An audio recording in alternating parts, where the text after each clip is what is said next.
Je suis Yopougon Jesco, je suis Boribana, je suis dans tous les quartiers qui seront l'objet de déguerpissement. Pourquoi? Parce que je suis concerné, je suis ivoirien et ça se passe sur la terre ivoirienne. Le pays de l'espérance, le pays de l'hospitalité. J'ai du mal à comprendre que des habitants soient l'objet d'injustice d'après ce qu'ils disent. L'autorité dit c'est le prix à payer parce qu'on ne peut pas avoir organisé une CAN comme celle que nous venons de vivre. On ne peut pas être champion d'Afrique 3 étoiles et puis vivre dans les bidonvilles. Mais est-ce que l'État a vraiment raison? Est-ce que l'État a vraiment raison? Et parlons de cette école qui aurait été cassée, on parle même d'annexe.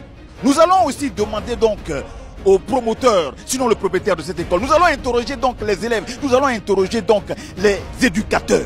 Et nous allons faire le tour, nous allons aller jusqu'à Boribana. Nous allons aussi demander aux Ivoiriens, voilà ce qui se passe. Nous ne sommes ni Dieu, ni maître.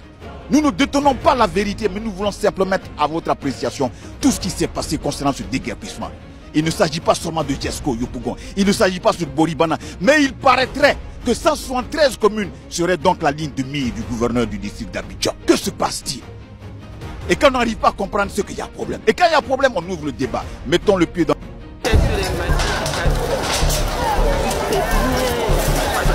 À Tékoubé, quartier Boribana. Alors que les populations se lèvent à peine, elles vont assister à une scène de désolation à la suite d'un déguerpissement forcé mené par le district d'Abidjan.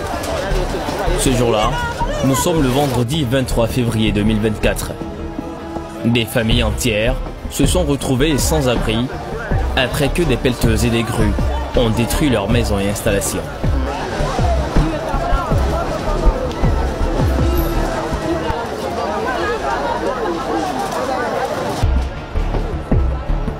Boribana est l'un des plus anciens quartiers d'Atékoubé et abrite une population majoritairement pauvre. Les habitants affirment que les autorités ne leur ont proposé aucune solution de relogement et craignent de se retrouver à la rue. Un bonsoir Bakongo est venu ici, bon, il a parlé, mais pour dire aujourd'hui, en même temps qu'ils vont venir casser, vraiment ça me décourage. Par exemple, je voulais me lever pour aller au travail. Ma fille est venue en même temps, elle partait à l'école. Elle est venue dire, ah papa, les machines sont venues, elles veulent casser nos coins. Je ne croyais pas. Donc, je me suis levé, j'ai vu en même temps la machine en train de commencer à casser. Donc, je n'ai pas pu enlever tous mes bagages même. Donc, j'ai enlevé d'autres pour déposer dehors. Donc, les restent là maintenant. Donc, on ne sait même pas où on s'en va même. Pour dire qu'ils vont venir casser aujourd'hui, là, vraiment, je ne suis pas au courant de ça. Sincèrement dit. Même si les autres sont au courant, moi, je ne suis pas au courant.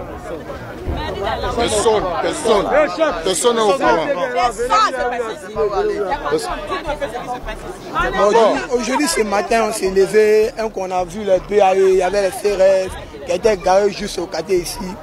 Bon, je sortais de la maison, j'ai vu un coup, ils sont là à tirer des lacrymogènes partout. Bon, en fait, j'étais étonné, j'ai vu ça en rêve, mais un coup, je me suis levé, viens voir ici. Ils ont commencé à casser les maisons. Bon, en tout cas, c'est pas normal. Hein. C'est pas normal. Le gouvernement doit voir ça. Voilà, c'est pas normal. Le gouvernement doit voir ça. Disait à Papa Ouattara, il n'a qu'à censé quoi. Même si c'est pas pour nous là, pour nos parents, il n'a qu'à censé le voir demain. Installé dans ce quartier depuis 60 ans, Monsieur Koné a tout perdu dans ce déguerpissement de masse. Sa maison, construite en matériaux précaires, a été réduite en miettes sous ses yeux. Ses biens, meubles et souvenirs de famille ont été broyés par les machines. Désemparé au bord de la crise de nerfs, il raconte son calvaire. Le terrain, c'est pour le gouvernement. Si le gouvernement a besoin du terrain, de son terrain, donc nous, on n'a qu'à enlever nos bagages. Mais ils devaient nous avertir qu'on m'a cassé le coin. Ils ne nous ont pas avertis. Moi, à ma semaine, je viens de me lever. Ce sont des gens qui m'ont pris venir me déposer ici. Qu'est-ce que je peux dire? C'est cette maison que j'ai pu, le mois que je travaille, j'ai pu construire ce terrain-là pour pouvoir me nourrir avec ça. Et si maintenant il y a une casse, je vais faire quoi? Mais voilà, si mes bagages sont là, je ne sais pas où il faut mettre la tête. Vous êtes sur le terrain depuis combien d'années? Vous êtes père de combien d'enfants? Combien de personnes? Je suis père de 15 enfants. J'avais 2 femmes, j'ai perdu une de mes femmes. Il y a mes petits-enfants dedans. C'est le cours de mes beaux-parents qui m'ont venir déposer. Sinon, c'est ma cour qui était collée à la mosquée.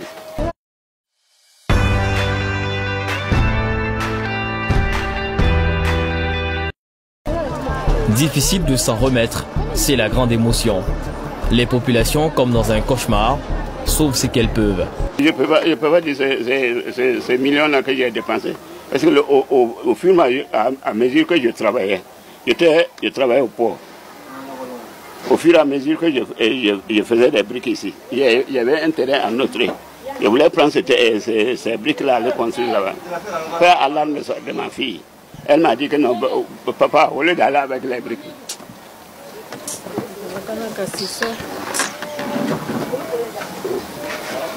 La maison même là, c'était 4 chambres, salon, avec 12. Si j'étais informé, il y a des camarades ailleurs, il y a les appeler, ils disent bon, c'est mon coin. Cherchez un coin pour moi. Mais où je suis, c'est là où je peux partir. Ils sont venus, ils ont dit que non, qu'on n'a qu'à cotiser de l'argent qu'ils vont aller les demander. Ils vont nous donner un temps pour qu'on puisse. On a cotisé cet argent donné. En plus, comme ça, ils viennent nous déloger, de nous mettre au dehors. Pour sécuriser l'opération et éviter tout débordement, la descente est menée par les forces de l'ordre, sous haute tension. Les témoignages sur place font état d'un déguerpissement sans abri ni consultation. On ne peut pas empêcher quelqu'un de développer le pays. On ne peut rien dire. Mais qu'il pense aux pauvres que nous sommes. On arrive, ce matin je me lève. On dit qu'ils sont en train de démolir. Mais comment? Moi je sors presque pas parce que je ne peux pas marcher. Ils sont en train de démolir. Je dis, ah, on démolit quoi? On dit des maisons là. Je dis, mais comment je fais? J'ai mes habits, les marmites, tout est resté. Ma fille n'était pas en place. Elle n'était pas là. À mon âge, je peux ramasser quoi? Je peux prendre quoi? Tout a été cassé. Tout. Elle est arrivée. Elle dit, maman, je vais récupérer. Elle a récupéré comme quelques draps. Rien. Où je suis? Je ne me suis pas lavée. Je dis, je vais me laver. Je m'apprêtais à me laver.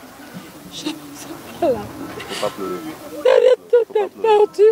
Je n'ai rien. Toute la maison. Tout. J'ai fait quoi? C'est ça et puis l'autre là.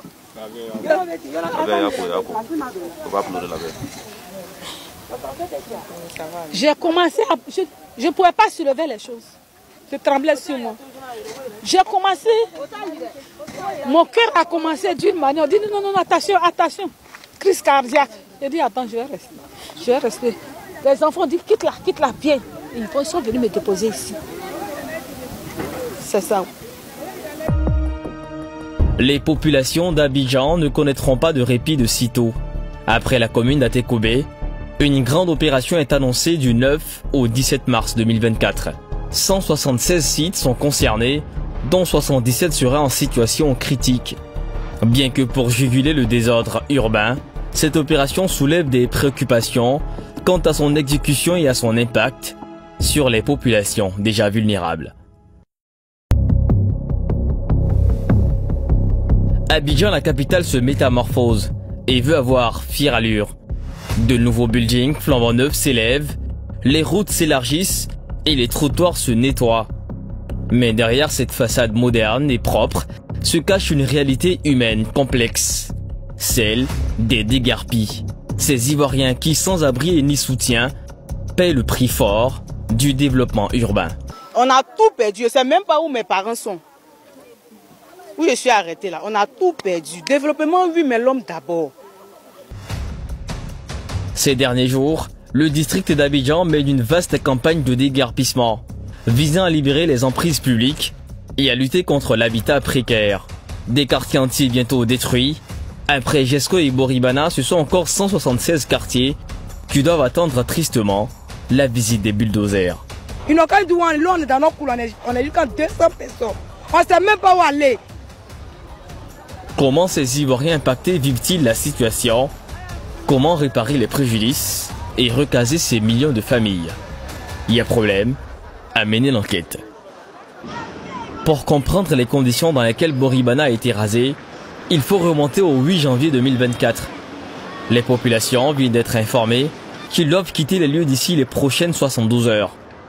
Il y a problème est allé rendre visite au quartier pour s'enquérir de comment les populations entretenaient cet avenir sur le fil cet avenir incertain.